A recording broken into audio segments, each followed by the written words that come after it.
Bienvenida y bienvenido a esta exploración en profundidad. Pues a ver, imaginemos por un instante que tenemos en nuestras manos el único billete de lotería ganador de la historia. Uno que no solo garantiza nuestro futuro, sino la supervivencia de toda nuestra descendencia. Un billete que te arraiga la vida para siempre, vaya. Exacto. Y la misma persona que nos regaló ese billete, de la noche a la mañana nos dice fríamente que lo quememos. Hoy entramos en uno de los relatos más inquietantes y profundos de la historia humana. Es una analogía brutal, ¿eh? Pero tremendamente precisa para lo que vamos a desgranar hoy. Porque normalmente, cuando nos acercamos a textos antiguos de esta magnitud, solemos construir una especie de muro de contención emocional. Ya, totalmente. O sea, leemos sobre imperios que caen, batallas épicas o sacrificios, y nos resulta historia lejana, como si fuera ficción mitológica, ¿sabes? Claro, ponemos el piloto automático y a otra cosa. Pero luego llegamos al capítulo 22 del libro de Génesis, la famosa narrativa del Monte Moriah, y de repente, pues todo ese muro de contención salta por los aires. Madre mía, ya te digo. Nos encontramos frente a un paisaje teológico que honestamente nos deja sin aliento. Estamos hablando del pináculo absoluto del viaje de fe del patriarca Abraham. Es un texto que hace un cortocircuito monumental con nuestra lógica humana, Un cortocircuito total, sí. porque Dios le pide a un padre literalmente lo impensable, o sea, el sacrificio de su propio hijo.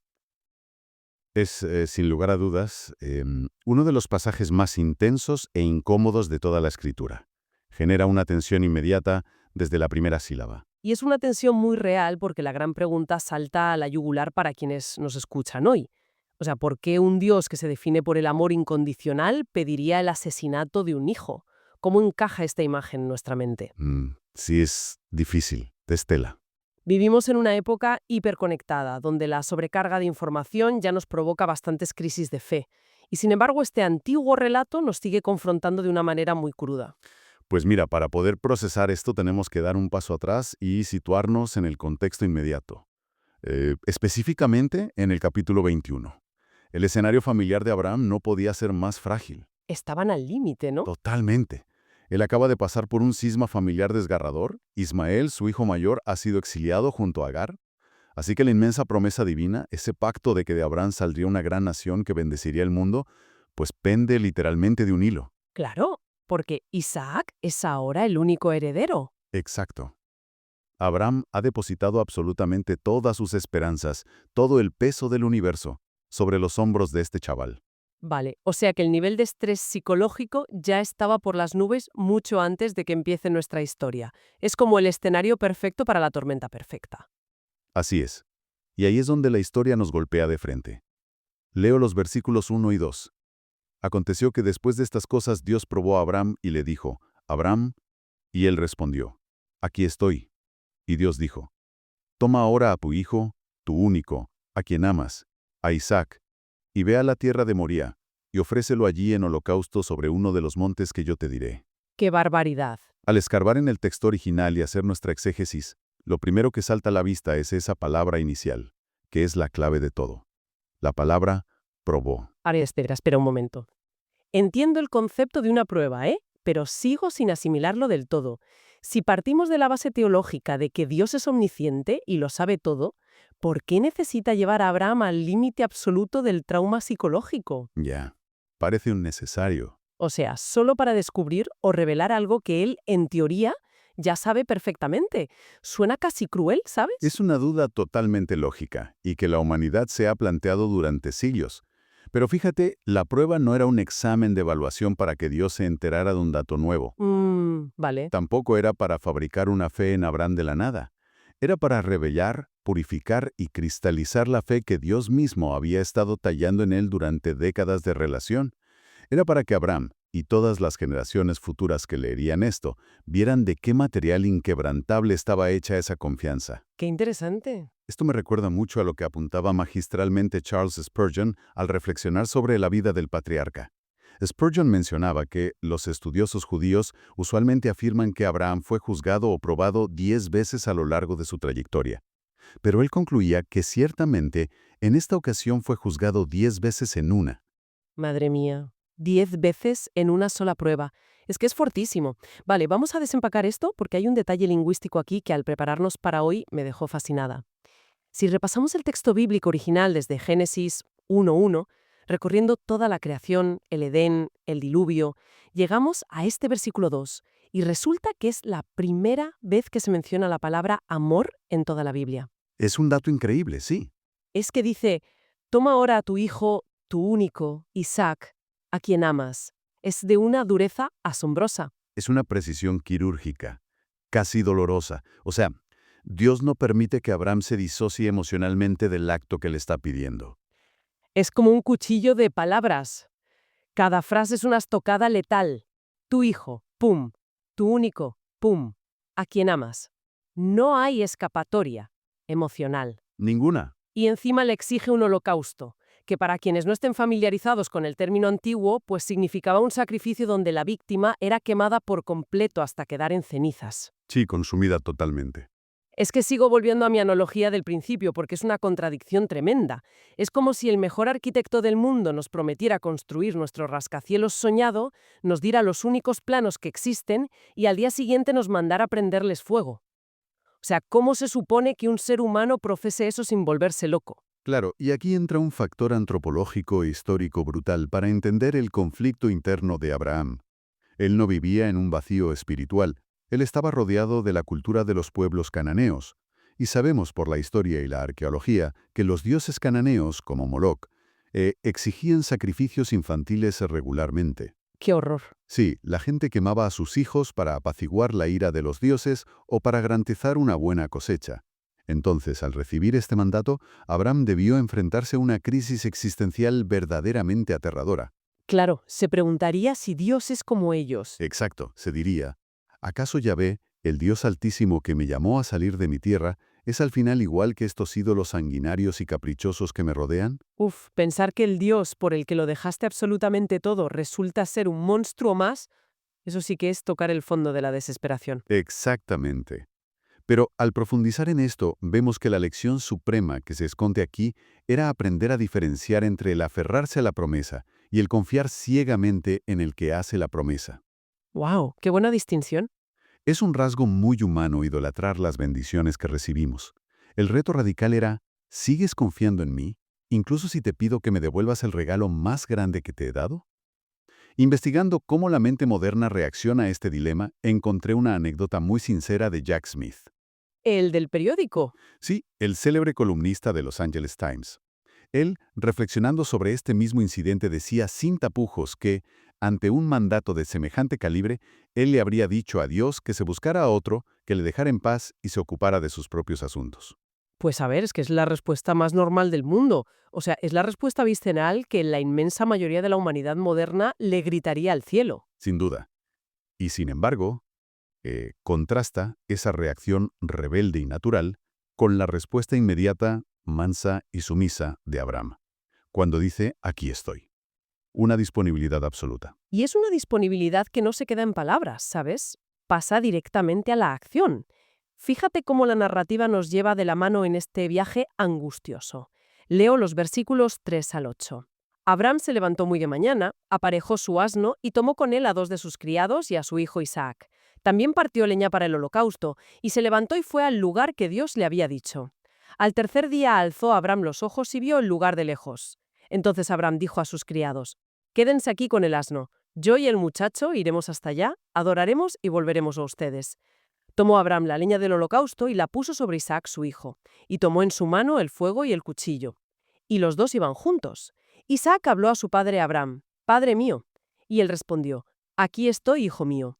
«Aquí están el fuego y la leña», dijo Isaac, «pero ¿dónde está el cordero para el holocausto?». Y Abraham respondió: «Dios proveerá para sí el cordero para el holocausto, hijo mío». Y los dos iban juntos. Hay muchísimas capas teológicas aquí, empezando por algo tan cotidiano como la gestión del tiempo. Sí, sí, ese muy de mañana. A ver, seamos sinceros, cuando nos piden hacer algo que nos da terror, algo que no queremos hacer bajo ningún concepto, ¿qué es lo primero que hacemos? Pues procrastinamos, encontramos 1000 excusas. Totalmente, que si el asno no quiere andar. Exacto, que si no encuentro las herramientas, que si la leña está mojada por el rocío. Pero Abraham no usa ni una sola táctica dilatoria. Se levanta de madrugada y arranca. Y ojo, que no es ir a la cima de la colina al enfrente. Es un viaje durísimo de 3 días. 3 días de un fuego lento y tortuoso.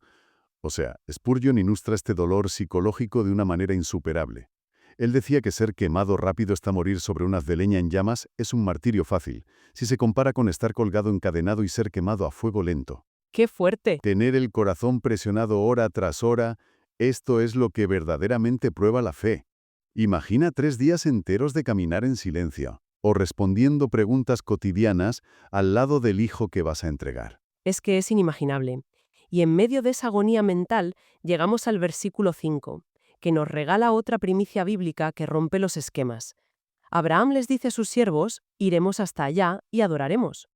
Al investigar esto a fondo resulta que es la primera vez que se usa la palabra adorar en las Escrituras. Así es, la raíz hebrea original es shahá, que significa en su sentido más literal, inclinarse, postrarse con el rostro en tierra. Nada de cantar canciones alegres, claro. Exacto. Nos quita de un plumazo esa idea contemporánea y un poco superficial de que adorar es únicamente eso. Abraham e Isaac iban a la cima rocosa del Moría a postrarse, a rendir su voluntad por completo ante los designios de Jehová, en medio del dolor más desgarrador imaginable. Pero ahí mismo Abraham añade algo que a mí me dejó completamente descolocada. Dice, y volveremos a ustedes. Usa el plural. Nosotros volveremos. Y yo me pregunto, ¿estaba mintiendo descaradamente a sus siervos para que no montaran un escándalo y le impidieran subir al monte? Para nada. No había ni rastro de engaño en sus palabras. Si conectamos este pasaje del Génesis con la revelación posterior, específicamente con la carta a los Hebreos en el capítulo 11 del Nuevo Testamento, encontramos la clave maestra de lo que pasaba por la cabeza del patriarca. A ver. Su fe había llegado a un nivel de razonamiento teológico impecable. Él pensó, Dios me prometió firmemente que a través de Isaac vendría mi descendencia. Dios no puede mentir ni romper su pacto. Si ahora mismo me exige que lo sacrifique, la única conclusión matemática y lógica es que Dios tiene el poder absoluto para resucitar a Isaac de entre las cenizas. Era una fe literal en la resurrección de los muertos, expresada milenios antes de la llegada de Cristo. ¡Qué barbaridad! Es una fe a prueba de bombas.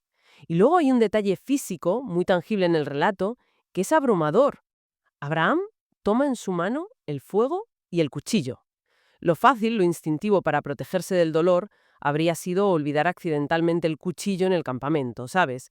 Llegar arriba y decir, ¡ay, señor, qué lástima, me dejé el instrumento, no puedo completar el sacrificio! Ya, una excusa perfecta. Pero no.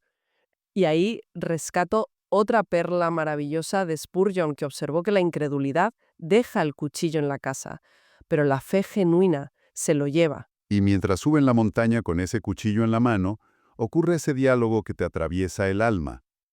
Isaac, que no es ciego y ve el fuego y la leña, hace la pregunta inevitable. Padre, ¿dónde está el cordero? Aquí es donde se pone realmente interesante, porque la historia se vuelve trascendental a nivel cósmico. La respuesta de Abraham, Dios proveerá para sí el cordero, no es solo la evasiva triste de un padre con un nudo en la garganta. Es una profecía que va a cruzar la barrera del tiempo. Totalmente. Esa misma pregunta de Isaac se queda flotando en el aire durante siglos. Resuena en los tiempos de Moisés en Egipto, con la institución del Cordero Pascual, resuena en las visiones del profeta Isaías, y no encuentra su clímax y respuesta definitiva hasta milenios después, cuando Juan el Bautista levanta la mirada en el río Jordán y responde a la antigua pregunta de Isaac diciendo: «He aquí el Cordero de Dios, que quita el pecado del mundo». Es una conexión literaria y profética sublime. Todo el Antiguo Testamento apunta a ese mismo vértice. Y así, con esa tensión, llegamos a la cumbre del Moriah. Leo los versículos 9 al 14. Llegaron al lugar que Dios le había dicho, y Abraham edificó allí el altar, arregló la leña, ató a su hijo Isaac y lo puso en el altar sobre la leña. Entonces Abraham extendió su mano y tomó el cuchillo para sacrificar a su hijo. Pero el ángel del Señor lo llamó desde el cielo y dijo: «Abraham, Abraham». Y él respondió: «Aquí estoy». Y el ángel dijo: «No extiendas tu mano contra el muchacho, ni le hagas nada, porque ahora sé que temes a Dios, ya que no me has rehusado tu hijo, tu único». Entonces Abraham alzó los ojos y miró, y vio un carnero detrás de él trabado por los cuernos en un matorral. Abraham fue, tomó el carnero y lo ofreció en holocausto en lugar de su hijo. Y Abraham llamó a aquel lugar con el nombre de El Señor proveerá, como se dice hasta hoy. En el monte del Señor se proveerá. Bueno, tenemos que parar la cinta un segundo en la escena donde Abraham ata a Isaac, porque a lo largo de los años el arte y la cultura nos han inculcado una imagen mental muy concreta, ¿no? Un niñito de apenas unos años, asustado y forcejeando, mientras su pobre padre anciano lo amarra a la fuerza. Pero si estudiamos esto en profundidad, nos damos cuenta de que eso es un mito, ¿verdad? Un mito absoluto que debemos derribar basándonos en el estudio histórico riguroso. El célebre historiador judío del siglo I, Flavio Josefo, hizo unas matemáticas fascinantes y calculó que, para este momento, Isaac tendría aproximadamente 33 años de edad. Fíjate, 33 años. Era un hombre joven, robusto, en la plenitud total de su fuerza física. Su padre, recordemos, superaba ampliamente el siglo de vida. O sea que pongámosle un poco de sentido común a esto. Si Isaac, con 33 años, se cruza de brazos y dice, mira papá, yo no me subo a esa leña, al pobre Abraham de más de 100 años le da un infarto intentando obligarlo. No tenía ninguna posibilidad física de forzarlo. Ninguna. Cero posibilidades. Lo cual cambia drásticamente la perspectiva de esa frase repetida en el texto, fueron ambos juntos. Claro. No habla solo de caminar uno al lado del otro geográficamente. Habla de una sinergia espiritual, de un acuerdo mutuo absoluto. Isaac se dejó atar. Se recostó sobre la leña de forma completamente voluntaria, convirtiéndose así en la figura perfecta de Cristo, quien siglos más tarde, en esa misma cordillera diría que nadie le quita la vida, sino que Él la da de su propia voluntad. Es que los paralelismos son para quedarse pensando horas. Y entonces, en el último milisegundo, cuando la hoja del cuchillo ya está cortando el aire, la voz del ángel del Señor paraliza la mano de Abraham. Es un momento de un alivio que trasciende nuestra comprensión. Y fíjate qué increíble, porque Dios tomó la intención, esa voluntad total y entregada de Abraham, como un hecho consumado. Sobre este instante preciso, el teólogo Donald Barnhouse hace una reflexión que aporta muchísima luz. Él sugería que el 90% de conocer y cumplir la voluntad de Dios radica simplemente en nuestra disponibilidad pura para hacerla, incluso antes de saber en qué consiste. ¡Wow! ¡Qué gran verdad! Dios escudriñó el corazón de Abraham y aceptó la voluntad del sacrificio.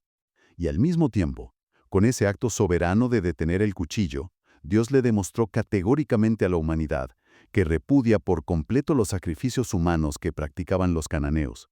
El Dios verdadero no se alimenta de la sangre de nuestros hijos. Y es justo en ese momento de gracia cuando Abraham escucha un ruido y ve el carnero trabado en el zarzal por los cuernos. La provisión, el sustituto perfecto que muere en lugar de Isaac, y decide nombrar a ese pedazo de roca Jehová Jireh, el Señor proveerá. Y me fascina un apunte que sacamos del estudio sobre este nombre. Sí, es otra observación extremadamente aguda de Spurgeon. Él subrayaba el nivel casi antinatural de humildad de Abraham en ese momento. Totalmente. Porque, a ver, pongámonos en su lugar. Acabas de pasar con éxito la prueba psicológica y de fe más extrema y tortuosa concebible para un ser humano. Tienes todo el derecho, desde una perspectiva terrenal, a nombrar a esa montaña el pico de mi fe inquebrantable, o el monte de la agonía de Abraham. Ya ves, un poco de ego justificado, claro, para que quede en los libros de historia, ¿no? Exacto, podría haber erigido un monumento a su propia obediencia. Pero hay un autoignorar asombroso. Él desvía inmediatamente toda la atención de su propio sufrimiento y de su propia virtud heroica, borrando su nombre de la ecuación para darle el 100% de la gloria a la fidelidad inmensa de Dios. El Señor proveerá. ¡Qué lección de humildad tan brutal! Entonces, ¿qué significa todo esto? Si nos alejamos un poco para ver la panorámica completa de este evento, a nivel histórico queda claro que este no es un incidente aislado que se queda encerrado en el polvo del Antiguo Testamento. Es una sombra gigantesca proyectada hacia el futuro. Es imposible ignorar las sombras del Calvario en este capítulo. Si sintetizamos magistralmente los paralelismos que hemos ido tocando, descubrimos un tapiz teológico que te deja sin palabras. A ver. Pensemos detenidamente en esto. Ambos hijos, Isaac y Jesús, fueron amados profundamente por su padre. Ambos se ofrecieron de su propia voluntad en la etapa adulta. Ambos llevaron sobre sus espaldas la madera, la leña o la cruz para su propio sacrificio. ¡Madre mía! Es idéntico. Y ambos fueron ofrecidos exactamente en el mismo sistema montañoso. Moría, que es la misma zona geográfica de Jerusalén y el Gólgota. Y ambos, de una manera asombrosa, fueron librados de la muerte al tercer día. Porque, como dijimos, basándonos en Hebreos, desde el momento en que Dios dio la orden de salir de casa, Isaac estuvo esencialmente muerto en la mente de su padre durante esos 3 interminables días de viaje, y le fue devuelto a la vida, de manera figurada, en ese altar. Es una coreografía histórica y divina sencillamente perfecta. Y es precisamente esta fe obediente de Abraham la que resulta en la confirmación definitiva del pacto divino. En los versículos 15 al 19, vemos que el ángel del Señor llama por segunda vez desde el cielo, y Dios, en un acto solemne, jura por sí mismo que bendecirá a Abraham grandemente por no haberle negado a su hijo. Y utiliza unas imágenes poéticas pero abrumadoras. Le dice, multiplicaré tu descendencia como las estrellas del cielo y como la arena que está a la orilla del mar. Mm. Y fíjate que sobre esa frase concreta, el científico y comentarista Henry Morris hizo un cálculo matemático que resulta fascinante. Él estimó que el número total de estrellas en el universo observable y el número de granos de arena en todas las costas del planeta Tierra son matemáticamente equivalentes, un número astronómico en el orden de 10 a la potencia de 25. ¡Qué locura! Con esto Dios le estaba garantizando a un anciano una promesa de una magnitud incomprensible, asegurando que a través de su linaje, culminando en la figura del Mesías, todas las naciones de la Tierra serían benditas. Alucinante, de verdad. Para cerrar el capítulo, encontramos un epílogo en los versículos del 20 al 24. A simple vista parece una de esas listas áridas de genealogía mencionando a la familia de Nacor, el hermano de Abraham, que se quedó en su tierra natal. Sí, suele pasarse por alto. Pero sabemos que en la escritura nada está de relleno.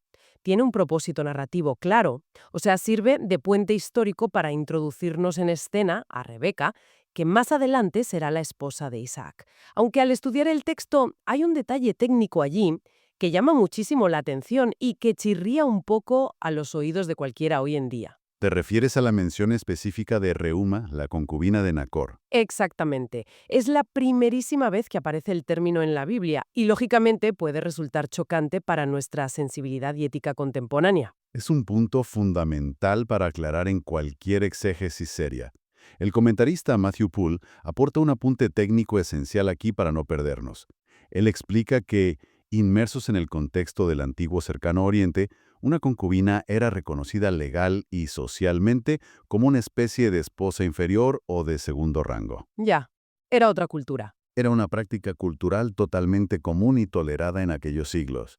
Pero, al acercarnos al texto, siempre debemos tener la madurez de recordar que la Biblia a menudo describe realidades históricas sin que eso signifique que reflejen el diseño original y perfecto de Dios. Claro, el diseño original del Génesis 2. Eso es. El estándar divino siempre fue un hombre y una mujer. Las escrituras registran estos hechos de las familias patriarcales con una transparencia brutal, mostrando la cruda realidad cultural de la época.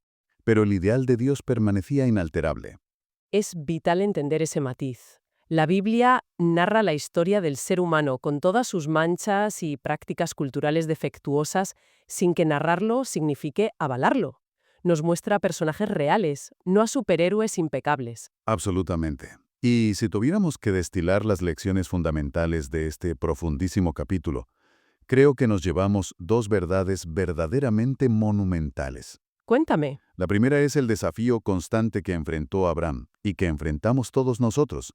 Aprender la diferencia vital y a veces dolorosa entre amar apasionadamente las promesas que Dios nos hace y amar por encima de todo a quien nos hace la promesa. Qué potente es eso. Y la segunda es cómo la obediencia radical de Abraham no es solo una simple fábula de moralidad antigua. En realidad, prefigura y nos grita acerca del amor radical, escandaloso e incomprensible de Dios, quien milenios más tarde no detendría el cuchillo, no rehusaría a su propio hijo, sino que lo entregaría por todos nosotros en esa misma montaña. Y eso nos deja con un pensamiento inmenso y provocador para nuestra propia vida diaria, aterrizándolo hoy fuera de los pergaminos antiguos y en nuestra realidad cotidiana.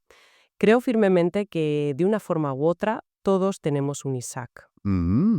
Sin duda. Tenemos algo o a alguien que amamos profundamente. Puede ser un proyecto vital, un sueño profesional, un estatus o una relación que consideramos el cumplimiento absoluto de nuestras esperanzas y de las promesas que creemos merecer. Y la verdadera fe, esa fe que transforma y que trasciende, no se revela en el momento en que recibimos a ese Isaac con los brazos abiertos. Se revela en el momento oscuro en que se nos pide que estemos dispuestos a rendirlo en el altar de nuestra voluntad. Totalmente. Abrir las manos, a soltar el control ilusorio que tenemos, sabiendo con la más absoluta certeza que el mismo Dios que proveyó el carnero en aquel matorral en el monte Moría, sigue siendo infinitamente fiel, sigue siendo nuestro Jehová Jire, el Señor que provee hoy y siempre. ¿Qué opinas de esto? Nos encantaría leer tu perspectiva en los comentarios. Si este estudio ha sido de bendición para ti, dale me gusta al vídeo y suscríbete al canal para no perderte futuros estudios. Y si crees que alguien más podría beneficiarse de este mensaje, no dudes en compartirlo. Así nos ayudas a llegar a más personas. Que Dios te bendiga y te haya hablado a través del capítulo de hoy. Hasta la próxima exploración en profundidad.